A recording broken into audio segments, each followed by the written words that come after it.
Good to have the opportunity to be with you again today at your Noblesville Chamber luncheon.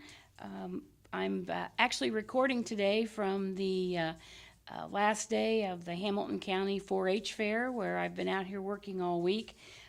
So I hope you had the opportunity to join in on the kids' activities and some of the great food. Today I understand that your meeting is in regards to the struggles that we're having in the state with the opioid issue and mental health. I felt it would be appropriate for me to tell you some of the things that we've actually passed this last session and maybe tie into some of the topics you're talking about today. As part of the state's coordinated effort to attack this drug epidemic, 5 new opioid treatment programs were recently approved to assist Hoosiers in recovering from substance abuse disorders. Now there will be 19 treatment centers serving Hoosiers throughout the state of Indiana. A new law was also established, a mobile addiction treatment teams to be able to go out into the underserved areas and help protect those people and the opioid crisis that they are in the middle of. We are also focusing on efforts to help the most vulnerable with this crisis, children. A new law established a pilot program to assist expecting new mothers dealing with opioid addiction by providing treatment and parent counseling at 3 different residential care facilities. Another new law creates task hospitals with developing a program to detect and treat neonatal syndrome in babies and provide drug treatment to moms. State officials also ordered FSSA to develop a plan for increasing numbers of inpatient and residential beds for detox and drug treatment.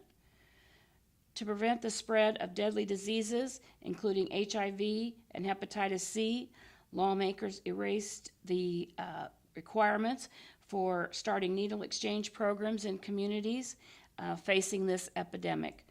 It's been reported that 8 out of 10 people who start using heroin have abused painkillers first. To prevent these addictions, a new law limits the prescribing physician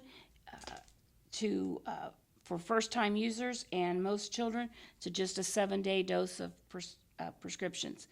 This is kind of the situation where most of us find ourselves, knowing someone that maybe had a back ailment or something like that, and it's turned into a serious situation for them.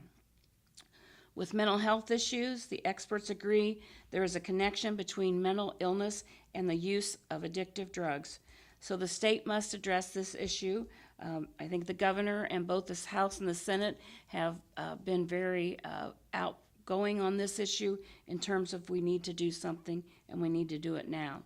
We directed the Indiana Housing and Community Development Authority with creating a plan to house and treat homeless Hoosiers who have a drug addiction, create this mental illness or combination of the two. We established a task force to assess services to support Hoosiers with intellectual and other developmental disabilities. We'll conduct a comprehensive and in-depth analysis to improve the quality of services, reduce waiting lists for services, and lower health costs. To increase the number of professionals available to treat those in need, the state adjusted licensure requirements for many behavioral health professionals, and recent data shows that Indiana ranks 3rd nationally for the number of high school students that have considered suicide within the past year. Schools will now train teachers and staff on suicide awareness and prevention. We also have created a statewide coordinator for the suicide prevention programs. Each of these laws represent a step in the right direction as Indiana works to address the drug addiction and mental health issues.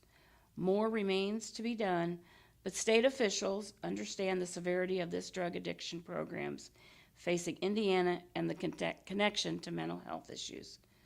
I thank you for letting me do this again.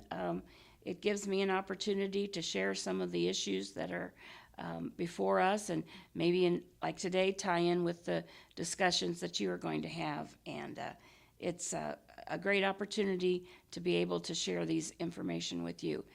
Look forward to seeing you next month. Thank you.